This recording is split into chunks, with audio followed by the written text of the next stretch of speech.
Um, as Jason said, I'm Andrew. I did my fellowship at the University of Iowa in the Iowa ADHD Development Lab um, in the Department of Psychological Brain Sciences.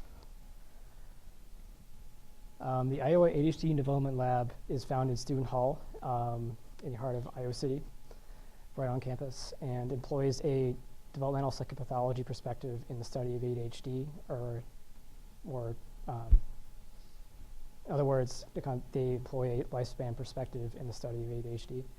And they focus on the gene-environment interactions within the disorder that may cause the development of ADHD, comorbidity within the disorder, and primarily look at neuropsychological, personality, and temperamental correlates of the disorder itself. And they frequently publish in high-impact journals, including Journal of Abnormal Psychology, Neuropsychology, and Psychological Assessment. The project that I worked on examined the use of different neurocognitive measures to elucidate differences between ADHD, depression, and controls in a sample of adults, primarily using neuropsychological measures like intelligence tests, behavioral measures like continuous performance tests, and affective measures like the Beck Depression Inventory. The goal of the project was to develop a more reliable clinical assessment of adult ADHD, as currently it's not terribly standardized in terms of how someone is diagnosed as an adult. My role was as a research assistant. I collected data utilizing a protocol of various neurocognitive behavioral measures and self-report questionnaires relevant to ADHD as indicated in the previous literature. And I did tons of data entry that was collected in the lab, but also from collaborators at the University of Minnesota. And at the tail end of my fellowship, I did preliminary statistical analysis. What I gained from this fellowship is that I developed research skills, particularly when it came to data collection. I used different methods within different contexts, within different populations. Statistical analysis, I used different methods of statistical analysis, and in terms of writing, I was able to develop those writing skills through the blog entries and stuff like that. I developed a knowledge of neuropsychological evaluations and developed a competency in performing those evaluations.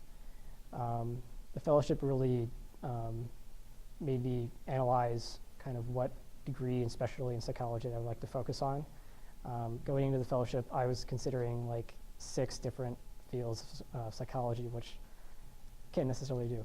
And I really focused my research interests in terms of what I wanted to study while I was in graduate school and beyond.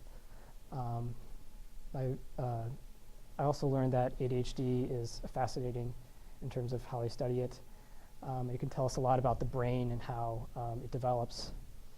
And most importantly, research can be very laborious. It takes a lot of time, and you're doing things that are just totally repetitive over and over again.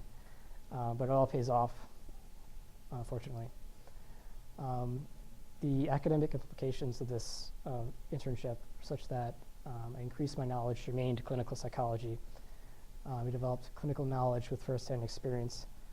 I found my research interests within ADHD, and it provided a reference point for academic papers, and it also helped me consider a topic for honors thesis. Professionally, like I said earlier, I developed research skills. I learned to administer clinical assessments, which will probably help me, beyond the research context. And I've developed valuable connections within the field.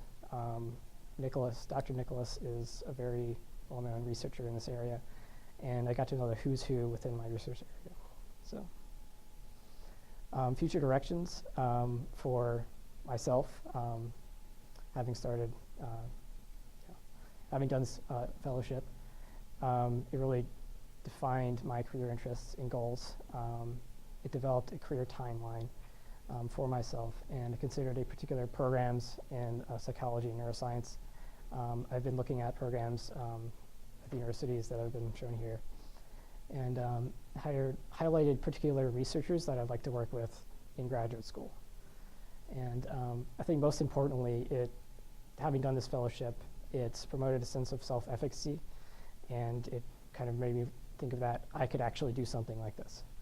So I'd like to thank the Cornell Fellows Program and the donors to the program, Dr. Molly Nicholas, who I worked with, faculty sponsor, Dr. Alice Gansel, as well as the graduate students and research assistants that I worked with, Jackie, Josie, Allison, also Kelsey, Zach, Emma, Alex, Danny, and Brienne. So, thank you.